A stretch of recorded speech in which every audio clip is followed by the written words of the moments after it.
इन fake cases का कुछ तो करना पड़ेगा। बहुत ज्यादा नहीं बढ़ गए आजकल? हम लोग जब भी देखते हैं आसपास, हमें समझ में आता है कि there are so many fake cases that are being registered. In fact you might not have heard of Mohammad Aamir Aamir Khan, जिन्होंने एक किताब लिखी थी फ्रेम्ड एज ए टेररिस्ट। इसमें मोहम्मद आमिर खान का 14 साल का संघर्ष बताया है। 14 साल भारत के अलग अलग कोर्ट्स में जाकर के अपनी इनोसेंस प्रूव करने के, कि मैंने कुछ भी नहीं किया, मैं दोषी नहीं हूं। और चार्जेस टेररिज्म के थे। Eventually, he was acquitted, and acquitted not merely because of a benefit of doubt, because you all know कि टेररिज्म में कभी ऐसे बेनिफिट ऑफ डाउट के बेसिस पर रिहा इतने आराम से नहीं करते, right? He was acquitted on merit, and that is just one example.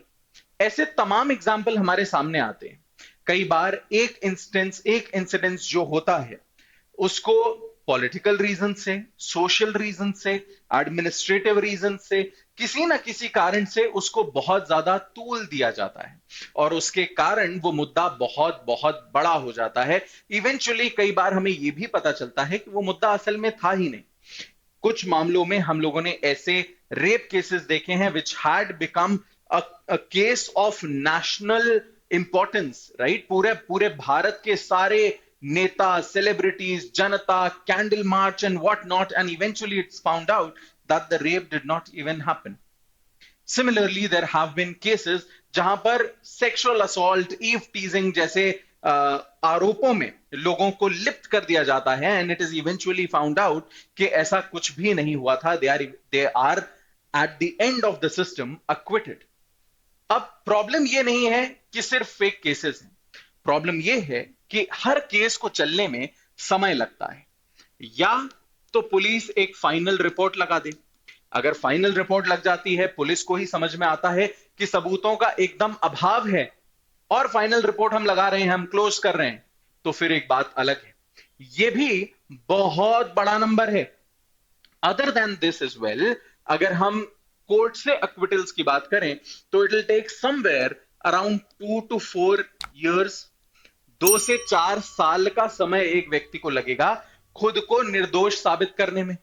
अब इस पूरी प्रक्रिया में जिस व्यक्ति के ऊपर आरोप लगे हैं, वो व्यक्ति भुगतता है। उसको कोर्ट जाना है, उसको वकील करना है, उसको खुद को डिफेंड करना है, एंड इवेंचुअली उतने पूरे टाइम जो चीजें हो रही हैं, वो सारी चीजें सुनना है। उसके आस पड़ोस वाले जो उसका बहिष्कार करेंगे, वो झेलना है। बट जिस व्यक्ति ने आरोप लगाया है, उसकी आइडेंटिटी भी हाइड करेंगे, उसको बेनिफिट भी पूरा मिलेगा, उसको उसके अगेंस्ट कुछ भी नहीं होगा, भले ही व्यक्ति एक्विट हो जाए। एंड फेक केसेस के लिए इसीलिए एक लॉ का होना बहुत जरूरी है। नाउ अंडरस्टैंड दिस, भारत में अभी की अगर हम बात करें प्रीवियस एनसीआरबी रिपोर्ट की, तो लगभग लगभग 40,000, 40,000 फेक केसेस रजिस्टर हुए। 40,000, this is the latest NCRB report, and I know it is less than 40,000, but I'm giving you a round figure। सुनने में बहुत ज्यादा है ना? अब इसको परसेंटेज में देखो। महिलाओं के खिलाफ जो अपराध हुए, वो 4.5 लाख थे एक साल में। उसमें से 40,000 ऐसे थे जो फेक केसेस थे। मतलब अभी भी ये कहीं ना कहीं 10-12% के बीच का स्कोप है जहां फेक केसेस फाइल होते हैं। We can understand that 85 to 90% cases that are filed are actual cases, they're actual offenses। अब इसके चलते हम कभी भी ये तो नहीं कह सकते, देखो, कि अगर कोई व्यक्ति अक्विट हो गया है तो महिला को सजा दो। क्यों नहीं कह सकते? क्योंकि अक्विटल के लिए, नाउ हियर मी आउट, ठीक है, let's keep this as a discussion, okay. Acquittal के लिए अक्यूज्ड को सिर्फ एक बेनिफिट ऑफ डाउट चाहिए, करेक्ट? उसे सिर्फ एक बेनिफिट ऑफ डाउट चाहिए। अगर एक रीजनेबल डाउट क्रिएट करने में वो सफल हो गया, he will be acquitted. But जो प्रोसिक्यूशन है, उसको प्रूव करना है case beyond all reasonable doubts. तो अगर कहीं से भी थोड़ी सी भी चूक होती है, चाहे वो वकील की चूक हो, चाहे वो टैंपरिंग ऑफ एविडेंसेस हो, चाहे वो कुछ भी हो, कुछ भी कारण हो, अगर अक्यूज्ड हमारा रिहा हो जाता है, अक्विट हो जाता है, तो हम इस महिला को तो सजा नहीं दिलवा सकते। पर अगर हम मैलिशियस इंटेंट प्रूव कर पाए, तो अगर हम किसी तरीके से यह साबित कर पाए कि इस महिला ने जानबूझकर के फंसाने की कोशिश की है, तो तब तो कुछ ना कुछ होना चाहिए ना। अदरवाइज ये सारी exercise will become all for nothing.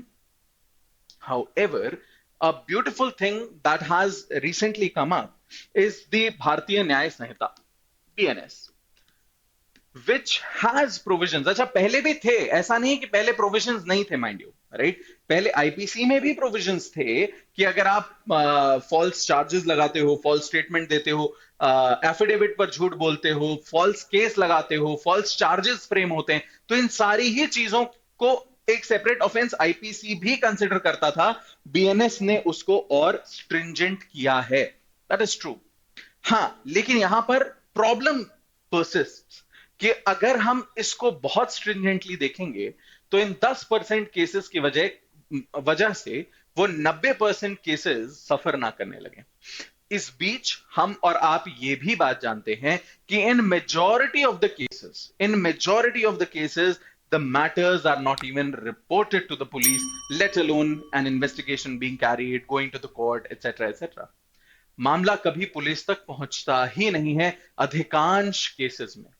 मैं अपने कलीग से, अपने दोस्तों से बातचीत से सिर्फ इससे इतना जानता हूं कि हर दूसरी महिला कभी ना कभी ऐसे एक ना एक ऑफेंस का शिकार हुई है, पर कभी रिपोर्ट नहीं किया, कभी गए नहीं।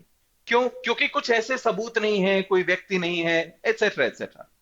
अब ये बातें सच भी हो सकती हैं, असत्य भी हो सकती हैं, ये वो जानते हैं, उनका कॉन्शियस जानता है। आपके हिसाब से इस मैटर को किस तरीके से डील करना चाहिए? फेक केसेस का ये जो एक एपिडेमिक है इंडिया में, उसको कैसे उखाड़ना चाहिए? क्योंकि trust me when I say this, it's not just offences against women, it is all kinds of offences. हर तरीके के मामले में फेक केसेस फाइल होते हैं। यह फिगर सिर्फ महिलाओं के विरुद्ध हो रहे अपराधों से संबंधित है।